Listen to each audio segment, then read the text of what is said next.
구약 성경과 유다교 그리고 이어지는 기독교를 이해하는 가장 중요한 요소 중에 하나는 바로 제사입니다.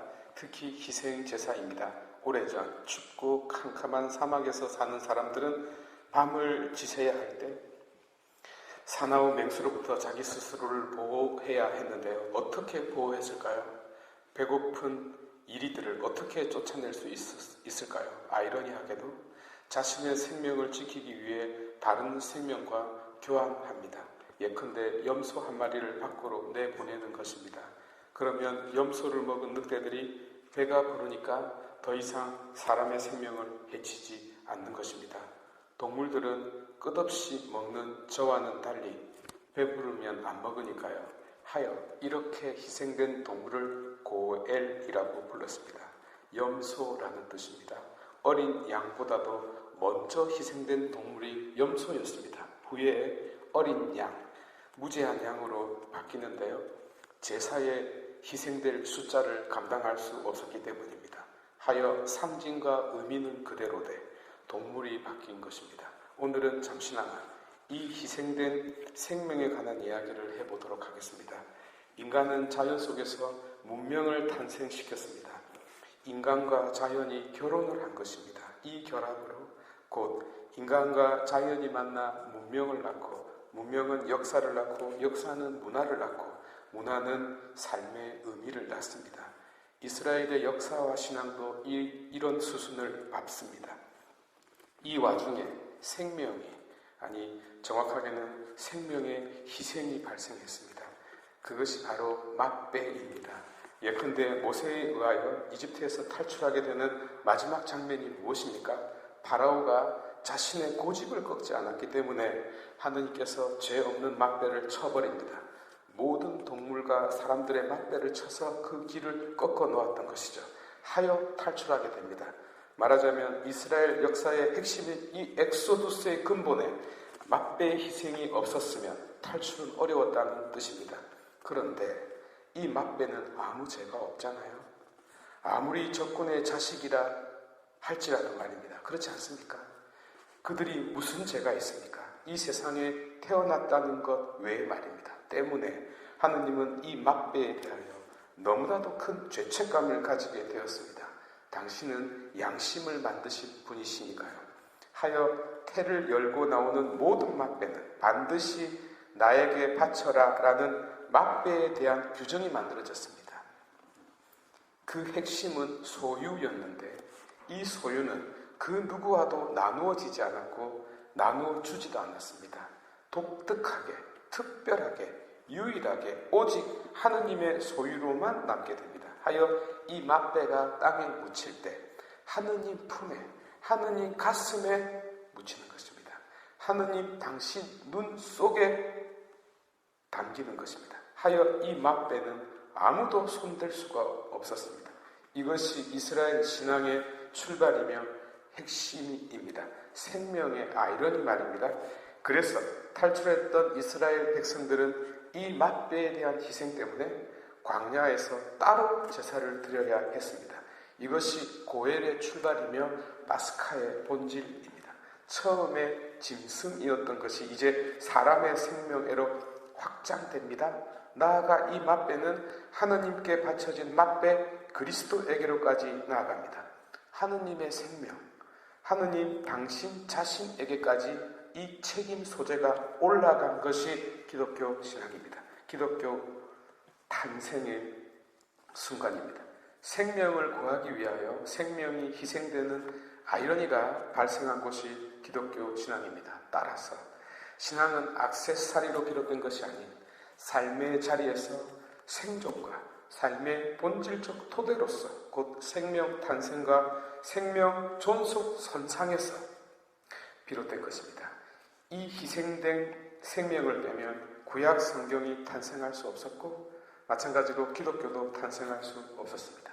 이 희생된 생명이 아니라면 기독교를 이해할 수 없습니다. 그러나 보십시오.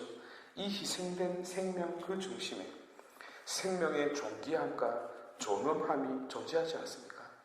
이 아이러니한 생명의 존엄성이 경전 시작부터 마지막까지 이어지고 있습니다.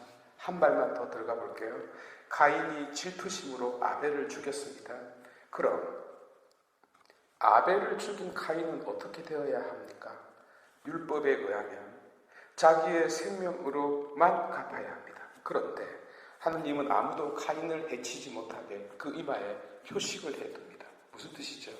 아무리 잔혹한 자라 할지라도 다른 사람도 함부로 그 생명을 해칠 수 없다는 뜻입니다. 이 또한 아이러니인데요. 생명을 해친 자를 오직 자기의 생명으로만 갚아야 되는 규정을 줌과 동시에 그 생명을 함부로 손 못 대게 하는 규정이 같이 생겨납니다.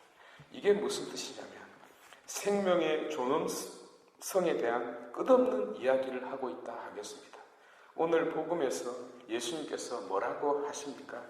예언자들을 죽였던 조상들의 후예인 이 세대가 전부 책임지라고 말합니다. 이건 무슨 말입니까? 쓸데없는 말입니다.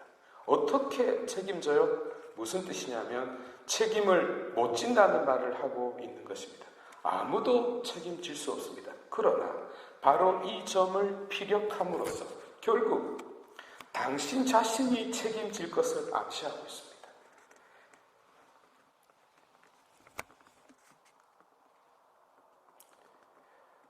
당신 생명의 피로서 이를 책임진 결과가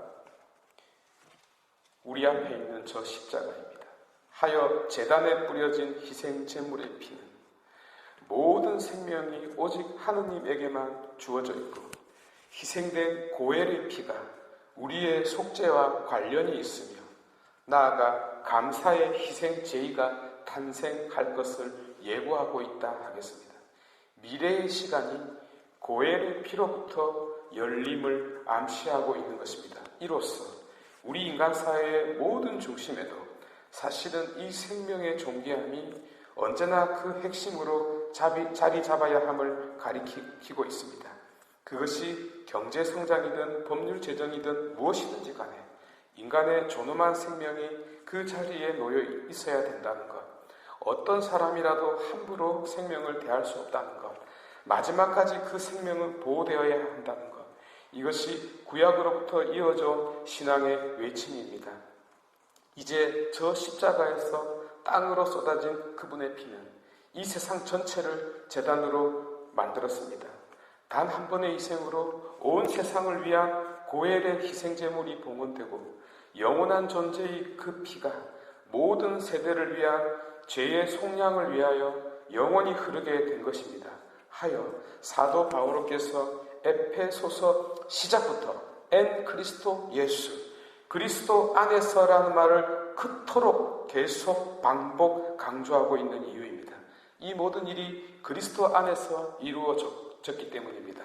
그리고 이 일이 십자가 위에서 이루어졌기 때문입니다. 따라서 우리가 어떤 슬픔을 겪더라도, 어떤 험난한 고난에 놓이더라도, 어떤 절망 앞에 서 있다 하더라도, 정말로 우리가 버려지는 한이 있더라도, 정말로 가장 비극적인 인생을 살고 있고 그 누구도 감당할 수 없는 눈물을 쏟고 있을지라도 저 십자가는 우리에게 이렇게 말하고 있는 것입니다.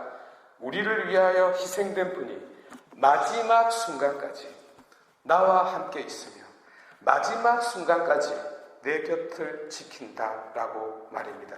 그러하오니 여러분, 우리 모두 희망을 가집시다. 우리는 결코 외로운 삶이 아니올시다. 우리가 어떤 상황에 놓여 있더라도 우리를 위하여 피 흘리시고 희생당하신 분이 내 존재 깊은 자리를 차지하고 있다는 것을 잊지 않도록 합시다. 언젠가 우리 모두가 이 세상을 떠날 때에도 마찬가지입니다. 우리는 그저 흙 속에 묻히는 것이 아니라 우리를 위하여 희생된 그리스도로 말미암아 하느님의 품 속에, 하느님의 가슴 속에 묻히게 될 것입니다. 하느님은 생명 그 자체이시기에 따라서 우리는 죽는 것이 아니라 새 생명으로 새로 눈을 뜨게 될 것입니다.